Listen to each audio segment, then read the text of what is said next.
कश्यप उन धर्मात्मा को दक्ष ने अपनी 13 कन्या प्रदान की थी। कश्यप जी की उन 13 पत्नियों में से एक का नाम था दनु,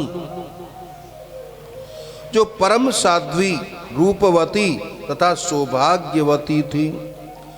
उसके बहुत सारे पुत्र हुए। उनमें विप्रचित नामक एक पुत्र बड़ा बली तथा पराक्रमी था। उसका एक पुत्र दंभमान हुआ, जो बड़ा विष्णु भक्त और धार्मिक था। उसके कोई पुत्र नहीं हुआ तो उसने शुक्राचार्य से कृष्ण मंत्र की दीक्षा लेकर 1 लाख वर्षों तक पुष्कर में तपस्या करी। उसके तप से प्रसन्न हुए देवता ब्रह्मा जी के साथ विष्णु भगवान के पास पहुंचे। विष्णु जी ने उन्हें समझाया कि डरो नहीं, मेरा भक्त दंभ नामक दानव पुत्र प्राप्ति के लिए तप कर रहा है, मैं उसे वरदान से निवृत्त कर दूंगा। यह सुनकर संतुष्ट होकर देवता अपने अपने लोक चले गए। इसके उपरांत विष्णु भगवान वरदान देने पुष्कर में गए। दंभ ने कहा कि मेरा पुत्र महापराक्रमी त्रिलोकी विजेता, देवताओं को जीतने वाला हो। विष्णु जी ने तथास्तु कहकर अपने लोक को चले गए। समय आने पर उसकी पत्नी के गर्भ से कृष्ण का परम मित्र सुदामा उत्पन्न हुआ। इसे पूर्व में श्री राधा रानी ने श्राप दिया था कि पुत्र उत्पत्ति के बाद उसका नाम शंखचूड़ रखा जाए। उसकी बाल लीलाओं से माता पिता बड़े आनंदित हुए। शंखचूड़ ने भी पुष्कर में जाकर कठिन तप किया। ब्रह्मा जी उसकी तपस्या से संतुष्ट होकर उसे वरदान देने आए। ब्रह्मा जी ने जब उससे वर मांगने को कहा तो उसने वर मांगा कि मुझे देवता ना जीत सकें। ब्रह्मा जी ने तथास्तु कहकर उसे श्री कृष्ण का अक्षय कवच दे दिया और उससे कहा कि तुम बद्रिक आश्रम चले जाओ, बद्रीनाथ चले जाओ, जहाँ तुलसी तपस्या कर रही है, तुम उससे विवाह कर लेना, वह धर्मराज की कन्या है। ऐसा कहकर ब्रह्मा जी अंतर्ध्यान हो गए। वह बद्रिकाश्रम में तुलसी के पास पहुंचा। ब्रह्मा जी ने स्वयं प्रकट होकर उन दोनों समान गुण वालों का गंधर्व रीति से विवाह करा दिया। तब वह अनेक सुंदर सुंदर स्थानों पर जाकर तुलसी के साथ रमण करने लगा। इस प्रकार तुलसी के साथ विवाह करके शंखचूड़ अपने घर में आया। कुल गुरु शुक्राचार्य ने श्रेष्ठ आशीर्वाद दिया। देवता और दानवों का स्वाभाविक वैर कहकर उसका दानवेंद्र के पद पर अभिषेक किया। वह दैत्यों और दानवों की बड़ी भारी सेना लेकर इंद्र को जीतने के लिए गया। उस समय उसकी महान शोभा हो रही थी। इंद्र के साथ बड़ा भारी संग्राम हुआ। उसके तेज के आगे देवताओं की सेना भाग खड़ी हुई। देवता लोग गुफाओं और कंदराओं में जाकर छिप गए। महापराक्रमी शंखचूड़ ने देवताओं का हरण कर लिया। त्रैलोक्य उसके बस में हो गया। वह यज्ञ भाग छीनकर स्वयं ही इंद्र बन गया। सूर्य, चंद्र, इंद्र, कुबेर आदि सभी देवता उसके वश में थे। शंखचूड़ गोलोकवासी श्री कृष्ण का बड़ा भारी मित्र तथा भक्त था। वह पूर्व जन्म के श्राप से दानव योनि को प्राप्त हुआ था, लेकिन उसकी बुद्धि दानवों की सी न थी। सभी पराजित देवता ब्रह्मा के पास गए। सारा वृतांत उन्हें सुनाया। ब्रह्मा जी वैकुंठ लोक में उन्हें लिवाकर ले गए। सभी ने विष्णु भगवान की स्तुति करी। तब विष्णु भगवान ने कहा कि यह सब कुछ मैं जानता हूँ। वह पूर्व जन्म का मेरा मित्र है, परंतु आपके लिए मैं शिवजी से भी परामर्श करूँगा, अतः आप चिंता न करें। विष्णु भगवान ब्रह्मादि देवों को साथ लेकर शिव लोक में गए। वहां त्रिनेत्रधारी महादेव को देखा, उनकी अपूर्व शोभा थी। वे गणों से घिरे हुए थे, पार्वती जी के साथ रत्नमय सिंहासन पर विराजमान थे। उन्हें देखकर विष्णु भगवान को महान प्रसन्नता हुई। वहाँ होने वाले नृत्य गीत आदि को वे सुनने लगे। फिर वे देवादिदेव की स्तुति करने लगे कि हे प्रभु, हम शंखचूड़ से बहुत परेशान हैं, हमारी रक्षा करो। हे पार्वती पति, हे गौरी पति, आप प्रसन्न होइए, हमारा उद्धार कीजिए। तब शिवजी ने हरि से कहा कि मैं शंखचूड़ को भली भांति जानता हूँ। वह श्री राधा रानी के श्राप से राक्षस हुआ है, वह श्री कृष्ण का मित्र है। शिव यह कह ही रहे थे, तभी श्री राधा रानी सहित श्री कृष्ण भगवान भी वहाँ पर आए। उन्होंने शिवजी की अनुकूलता के लिए वंदना की। शिवजी प्रसन्न हुए, वे भय रहित हो आनंद को प्राप्त हुए तथा शिवजी ने शंखचूड़ मारने का आश्वासन दे दिया। अवश्य ही मैं शंखचूड़ को मार डालूंगा। बोलो शंकर भगवान की। इसके बाद भगवान रुद्र ने शंखचूड़ के पास गंधर्व राज चित्ररथ को भेजा। उसका नगर महेंद्र और कुबेर के भवन के पास में था। वहां पहुंचकर उस दूत ने कहा कि मेरा नाम पुष्पदंत है, तुम या तो देवताओं का अधिकार हमें दे दो या मेरे साथ युद्ध करो। ऐसा शंकर जी का संदेश मैं लाया हूँ, जो विचार हो मुझे कहो। उसने कहा, यह पृथ्वी वीर भोग्या है, मैं वीर हूँ, शंकर जी से युद्ध करूँगा, देवताओं का भाग नहीं लौटाऊंगा। मैं कल प्रातः काल ही रुद्रलोक कैलाश की यात्रा करूँगा। यह सुनकर पुष्पदंत शिवजी के पास आया और उन्हें सारा वृतांत कह दिया। यह सुनकर शिवजी बड़े क्रोधित हुए। उन्होंने अपने वीरभद्र आदि गणों तथा भद्रकाली को बुलाकर शंखचूड़ का वध करने की आज्ञा दी। स्वयं भी अपने वीर गणों के साथ उनके साथ में चल दिए। उनके साथ 8 भैरव, 8 वसु, 11 रुद्र, 12 सूर्य, अग्नि, चंद्रमा, विश्वकर्मा, अश्विनी कुमार, कुबेर, यम, नल, कुबर सभी चले। काली की जिह्वा 1 योजन तक लपलपा रही थी। उसके हाथ में खप्पर था। वह आकाश स्पर्शी त्रिशूल तथा 1 योजन लंबी शक्ति लेकर चल रही थी। उनके साथ 3 करोड़ योगिनी थी, 3 करोड़ डाकिनी थी। चलते चलते चंद्रभागा नदी के किनारे पर एक मनोहर वटवृक्ष के नीचे शिवजी ने अपना आसन जमाया। बोलो शंकर भगवान की जय। उधर शिवदूत पुष्पदंत के चले जाने पर शंखचूड़ ने सारा वृतांत पुर में जाकर तुलसी से कहा कि मैं कल बड़े सवेरे ही सवेरे युद्ध को जाऊंगा। रात से उसने पति से अनेक बातें करी। दोनों स्त्री पुरुष क्रीड़ा करते हुए सुख के सागर में मग्न हुए।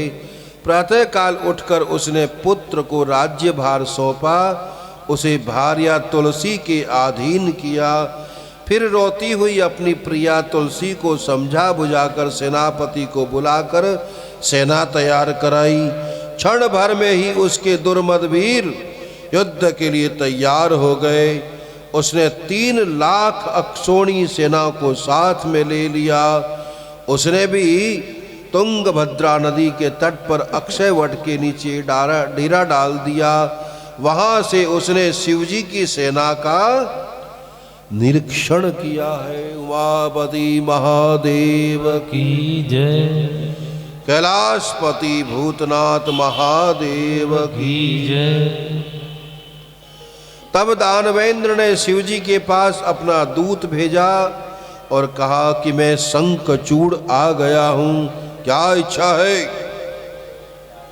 शिव जी ने दूत से कहा कि तुम अपने स्वामी से जाके कहो कि देवताओं से वैर त्याग कर उनसे संधि कर लो, उनका राज्य उन्हें दे दो। प्राणियों का विरोध बुरा होता है, तुम शुद्ध कश्यप की संतान हो। तब दूत ने कहा कि हे प्रभु, आपने जो भी कुछ कहा सत्य है, परंतु सारे दोष असुरों के नहीं हैं। आप देवताओं के पक्षपाती हैं, आपको ऐसा नहीं करना चाहिए क्योंकि आप सबके ईश्वर हैं। तब शिव जी ने कहा कि हम तो भक्तों के अधीन हैं भैया, देव कार्य में युद्ध करने में मुझे कुछ भी लज्जा नहीं है। तब दूत शंखचूड़ के पास गया। शंखचूड़ को शिव जी की सभी बातें दूत ने सुनाई। शंखचूड़ ने युद्ध को ही उचित समझा और उसने फौरन अपने वीरों को युद्ध की आज्ञा दे दी, आक्रमण करो। इधर सर्वेश्वर महादेव जी ने भी अपनी सेना और देवताओं को युद्ध के लिए प्रेरित कर दिया। स्वयं भी तैयार हो गए। अनेक प्रकार के रण बाजे बजने लगे। दोनों पक्षों के वीर भयानक मार काट करने लगे। महेंद्र का वृषपर्वा के साथ युद्ध होने लगा। दंभ के साथ विष्णु, कालासुर के साथ कालिका, गोकर्ण से हुतासन, कालय से कुबेर, मला से विश्वकर्मा, भयंकर से मृत्यु, संहार से यम्ब, कालंबिक के साथ वरुण जी युद्ध करने लगे। अभी तक पुत्रों से शिवजी वृक्ष मूल में बैठे रहे। उधर सारी सेना निरंतर युद्ध करती रही। अनेक आयुधों का प्रहार हुआ। पृथ्वी कटे हुए वीरों और वाहनों से ढक गई। सभी देवता दानवों से पराजित होकर इधर उधर भागने लगे। कुछ भागकर शंकर जी के पास आए। तब कुपित होकर महादेव युद्ध करने चले। बोलो हर हर महादेव हर। उधर पहुंचते ही सैकड़ों अक्षोहिणी सेना का संहार करने लगे। इधर काली भी अलग अलग दैत्यों का नाश कर उनका रक्तपान करने लगी। सैकड़ों घोड़े, हाथी, दानुओं को काली चबाने लगी। इस कंद ने सैकड़ों बाणों से दानुओं का संहार कर दिया। जो बचे हुए थे वो भाग गए।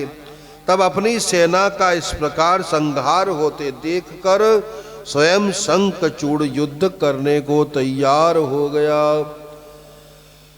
वह कान तक खींचकर बाण चलाने लगा। तमाम युद्ध भूमि में अंधकार छा गया। उसकी माया को शिवगण तथा देवता भी नहीं जान सके। उसने स्कंद पर शक्ति का प्रहार किया। स्कंद भयानक युद्ध करने लगे। उन्होंने शंख के रथ का छेदन किया तथा उसके कवच, कुंडल, किरीट, वाहन सभी को छेद दिया। दानवराज ने फिर शक्ति मारकर उन्हें पृथ्वी पर गिरा दिया। काली उन्हें उठाकर शिवजी के पास ले गई। शिवजी ने उन्हें जीवन दान दे दिया। वे फिर उठकर युद्ध करने लगे। वीरभद्र शंखचूड़ का भारी युद्ध हुआ। दोनों पक्षों में घोर संग्राम हुआ। काली महाकाली दानवों का चर्वण करने लगी। भद्रकाली ने युद्ध में भयानक सिंहनाद किया। कितने ही दानव मूर्छित होकर गिर पड़े। विकराल दांतों वाली चंडिका वीरों का खून पीने लगी। देवताओं के दल में भारी कोलाहल हो गया। ओहो हो। अंत में फिर शंखचूड़ काली के मुष्टि प्रहार से 7 चक्कर खाकर पृथ्वी पर गिर पड़ा। देवी ने उसे घुमाकर ऊपर फेंक दिया, परंतु पराक्रमी शंखचूड़ वेग से कूद कर खड़ा हो गया। महाकाली ने सुना कि आकाशवाणी के अनुसार यह दानव शिवजी के द्वारा मारा जाएगा। तब वृषभ पर चढ़े भगवान भोलेनाथ युद्ध भूमि में जाकर खड़े हो गए। उन्हें देखकर शंखचूड़ ने रथ से उतरकर प्रणाम किया, फिर विमान पर चढ़कर कवच पहनकर धनुष उठाया और युद्ध करने लगा। उसने 100 वर्षों तक शिव जी के साथ युद्ध किया। 1-2 वर्षों तक नहीं, 100 वर्षों तक परस्पर भिन्न अस्त्रों से वे दोनों लड़ते रहे। काली ने आकर अनेक राक्षसों को चबा लिया। वीरभद्र और नंदी ने अनेक वीरों को मार भगाया। बचे बचाए दैत्य वीर भाग गए। बोलो हर हर महादेव। अपनी सेना को भागता हुआ देखकर दानवेंद्र को भारी रोष हुआ। वह मेघ गर्जना करने लगा और मेघवत बाणों की वर्षा महादेव पर करने लगा। वह अदृश्य होकर छिपकर भय दिखाने लगा। देवता उसकी माया को समझ नहीं सके। शिवजी ने उसकी सारी माया नष्ट कर दी। तब महाबली महेश्वर ने उसके वध के लिए अपना त्रिशूल उठाया। उसका तेज सहन करना तेजस्वियों को भी कठिन था। अतः आकाशवाणी ने उसे चलाने का निषेध किया। आकाशवाणी ने कहा, आप वेद मर्यादा का नाश न करें।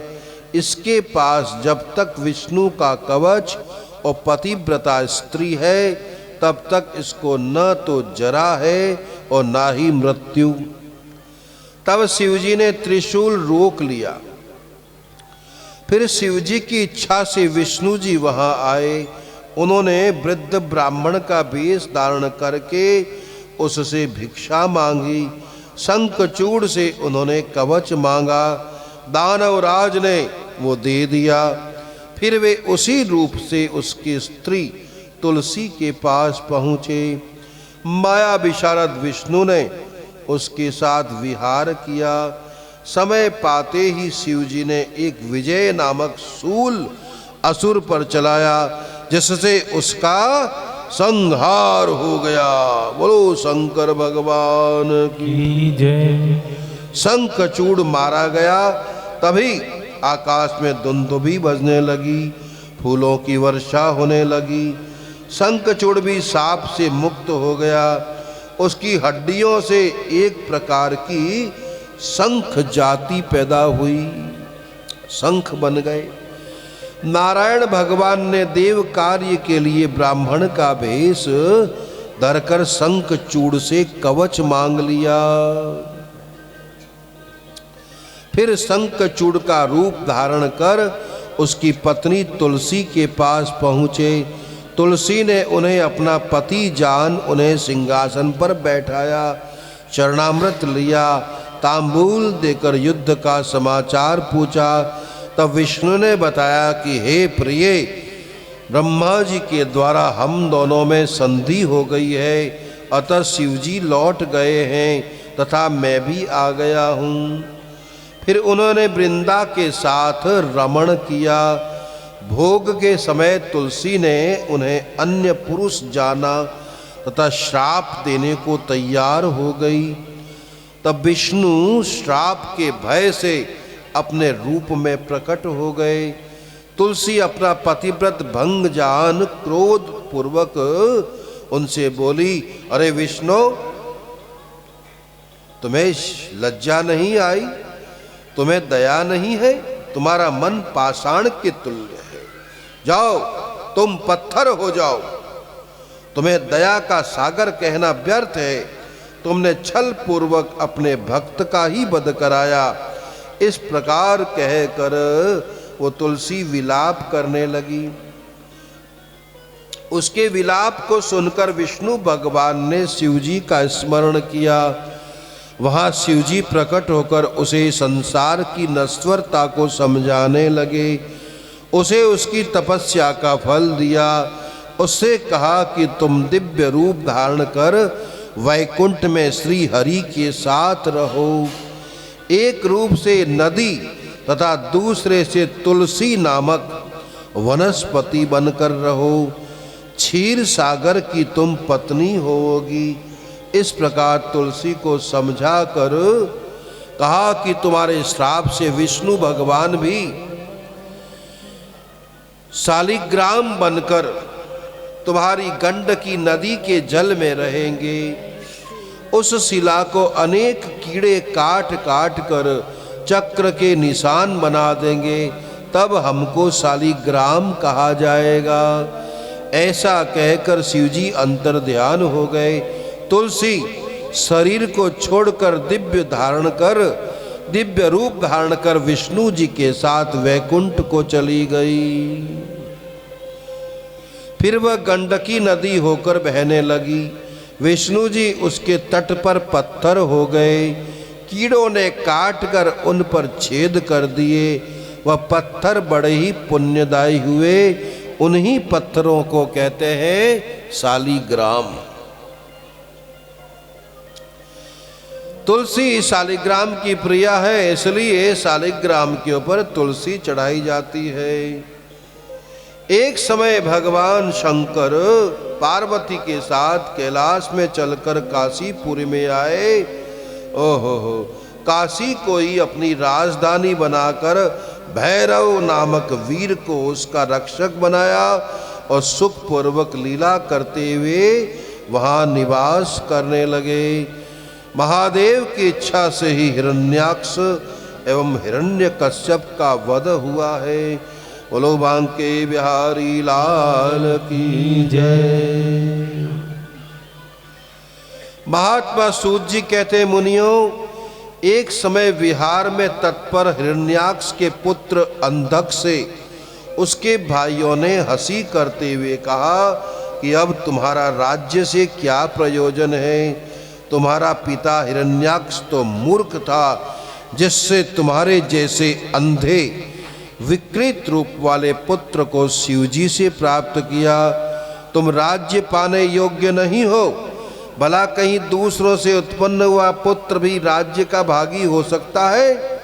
राज्य तो हम करेंगे, तुम्हारा अधिकार नहीं है। इसलिए वह बहुत दुखी तथा दीन हो गया और रात्रि में उठकर घोर तपस्या करने के लिए जंगल में चला गया। वहां बड़ा भारी उग्र तप किया, परंतु उसका कोई फल नहीं हुआ। फिर वह अपना शरीर अग्नि में जलाना चाहा। यह देखकर देवताओं को भय तथा आश्चर्य हुआ और वे ब्रह्मा के पास पहुँचे। तब ब्रह्मा जी उसे वरदान देने के लिए गए। उसने अजर अमरता मांगी और कहा कि मुझे मेरा राज्य मिल जाए, प्रहलाद आदि मेरे भाई भृत्य बनकर जीवें तथा मेरे नयनों में दिव्य ज्योति आ जाए। मैं किसी से भी ना मरूं, चाहे नारायण या शंकर जी भी मुझे क्यों न मारे, मैं न मरूं। इस पर ब्रह्मा ने कहा कि भैया ये तो संभव नहीं है। इस संसार में जो आया है उसे मरना तो होगा ही होगा, ऐसा नियम है। तुम कोई दूसरा वरदान मांगो। फिर उसने कहा कि अच्छा, अन्य सभी बातें तो मुझे मिल ही चुकी हैं, परंतु शिवजी को छोड़कर मुझे कोई भी न मार सके। ब्रह्मा जी ने तथास्तु कह दिया। तब तो वो घर आया, अपना राज्य प्राप्त किया। प्रहलाद आदि भी उसके भक्त बन गए।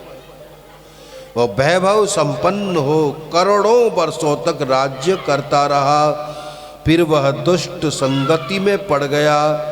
मदान्ध होकर वेद मार्ग छोड़ दिया। उसने पुत्रों, ब्राह्मणों, गुरु का त्याग कर दिया। एक समय वह मंदराचल पर गया। वहाँ एक महल बनाकर उसमें विहार करने लगा। तभी उसी के मंत्रियों ने बताया कि एक जटा जूटधारी पुरुष के पास में सर्वांग सुंदरी स्त्री है, उसे लेने के लिए चलो। परंतु उसने स्वयं न जाकर मंत्रियों को भेजा। तब वैध, हस्ती आदि मंत्री जटा जूटधारी शिव जी के पास पहुंचकर शिव जी का मजाक करने लगे तथा उनकी भार्या पार्वती जी को मांगने लगे। उनकी ये बात सुनकर शिव जी ने हंसकर कहा कि मैं तो योगी हूँ, मैं तो महात्मा हूँ, सबका स्वामी भी हूँ और पाशुपत व्रत कर रहा हूँ। यह मेरी शक्ति सर्व समर्थ है, उससे जो चाहो सो कहो और मांग लो। तब यह सब वृत्तांत उन्होंने अंधक को सुनाया। अंधक क्रोधित हो गया। बोलो शंकर भगवान की जय, उमापति महादेव की जय। इसके बाद वह अंधक क्रोध में पागल होकर मदिरा पान करके नेत्रों को घुमाता हुआ हाथी के समान गति से सेना के साथ शिव जी के साथ युद्ध करने लगा। बोलो शंकर भगवान की जय, उमापति महादेव की जय, वीर हनुमान जी महाराज की जय। ओम नमः शिवाय, ओम नमः शिवाय, हर हर बोले नमः शिवाय। ओम नमः शिवाय, ओम नमः शिवाय, हर हर बोले नमः शिवाय। शिवाय ओम नमः शिवाय, हर हर भोले नमः शिवाय। नमः शिवाय, ओम नमः शिवाय, हर हर भोले नमः शिवाय। ओम नमः शिवाय, ओम नमः शिवाय, हर हर भोले नमः शिवाय। नमः शिवाय, ओम नमः शिवाय, नमः शिवाय, ओम नमः शिवाय, हर हर भोले नमः शिवाय। हर हर भोले नमः शिवाय। हर हर भोले नमः शिवाय। हर हर भोले नमः शिवाय। ओम नमः शिवाय, ओम नमः शिवाय, हर हर भोले नमः शिवाय। ओम नमः शिवाय, ओम नमः शिवाय, हर हर भोले नमः शिवाय। हर हर भोले नमः शिवाय। हर हर भोले नमः शिवाय।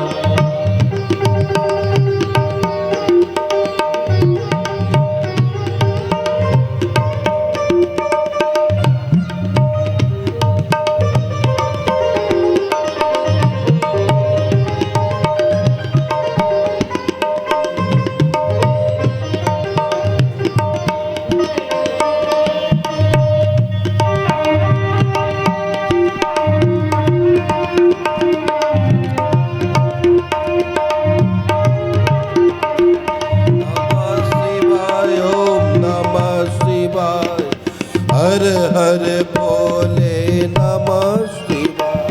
ओम नमः शिवाय, ओम नमः शिवाय, हर हर भोले नमः शिवाय। हर हर भोले नमः शिवाय। हर हर भोले नमः शिवाय। हर हर भोले नमः शिवाय। हर हर भोले नमः शिवाय।